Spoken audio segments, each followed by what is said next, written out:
LEGO Star Wars has laid dormant for some time, so it was only a matter of time before it came back around to celebrate the sequel trilogy of Star Wars films. The Skywalker Saga wasn't going to satisfy itself just with a sequel trilogy, working in threes as the previous games had. No, it was time to rebuild the entire franchise from the ground up. There's no denying that the move was ambitious and exciting, but would it just be seen as a kid's game? Lo and behold, the Star Wars universe was clearly in safe hands, as the Skywalker Saga has defined itself as one of the best ways to experience the galaxy far, far away, with a few caveats. I'm Joseph Kime, and welcome to the GGRecon review of LEGO Star Wars The Skywalker Saga.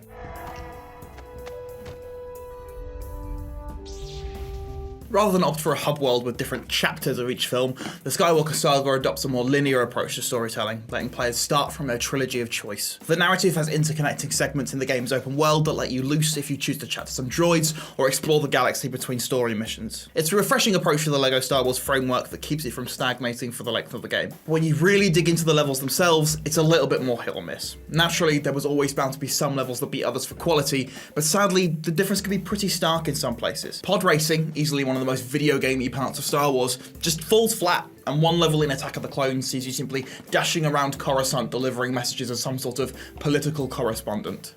Some missions simply don't land, but others absolutely bang in comparison. The very first mission in Return of the Jedi storyline lets you zip around Jabba's barge, taking down bosses and battering goons with glee. It feels enough like the classic LEGO Star Wars experience, with more than enough variation to keep it fresh, and its charm is as persistent now with voice acting as it was with its daft mumbles by default. It also serves as a loving reminder of what exactly makes Star Wars so special. Playing through the events of the films, even the crap ones, helps to reframe the galaxy far, far away as a property about space wizards made for children, which is something that seems to get lost in translation with its constant online discourse. The genuine laugh-out-loud moments of the stories and emphasis on the goofiness of Star Wars' characters are refreshing, and let this super nerd let go of the rage that Rise of Skywalker instilled in him, if only for a few hours at a time. The main draw of the Skywalker Saga going forward isn't likely to be its return to the films, rather, it's going to be the vast open world. And it may seem bizarre to say, but this LEGO game has provided exactly the open world Star Wars experience that fans have wanted for years. Imagine a Star Wars planet and it's probably here for you to explore, rendered with charming plastic shine on all of its surfaces. The level of detail poured into each of these locales, even if the game is confident you'll never return to it after you finish its story mission, is astounding. The game is filled to bursting with secret separate paths and other bits to explore all across the galaxy. Whether it be Coruscant or Kashyyyk, the worlds are gleaming and gorgeous, and if you're a real dedicated Star Wars fan, you'll struggle to resist poking around in each of its nooks and crannies.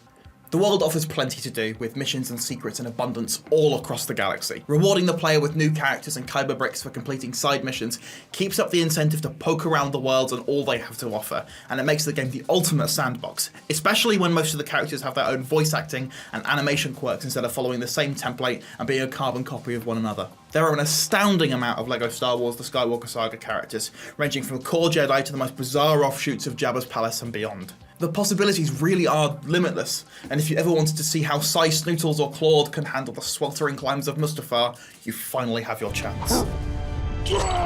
The Skywalker Saga is a pretty big game, with some equally big ambitions, so it's only natural that there are some weak spots in the game's performance. The game looks stunning, and there's no faulting it on the front of its visual presentation. The reflections that bounce off the water on Naboo, and the furious spouts of lava that lurch and attack on Mustafar are stunning. And despite its LEGO theming, it makes the Skywalker Saga one of the most beautiful Star Wars games to date. On the Xbox Series edition of the game, however, we had a few bugs and glitches that kept the game from being completely airtight. The first time booting up the game, we actually had some trouble getting the game to start, and it often prompted us to sign in again on the main menu before refusing to let us progress, requiring a hard restart. One glitch during the final showdown with the Emperor in Return of the Jedi backed our Luke Skywalker into a corner, unable to see or even engage with the incoming Force lightning. A few more minor hiccups appeared, and though much of this is likely to be ironed out in future updates, it was still a bit of a hindrance on the gameplay. The Skywalker Saga may not be perfect, but frankly, it never needed to be. It's easy to forget that the intended audience for these games is literally children, but this entry into the LEGO Star Wars series has a lot to prove that it's for you, even if every installment in the film franchise didn't tickle your fancy. Even the low points of the films can be a riot over time. I'm looking at you, Rise of Skywalker, culminating in a narrative climax that serves as a reminder of exactly how special Star Wars is.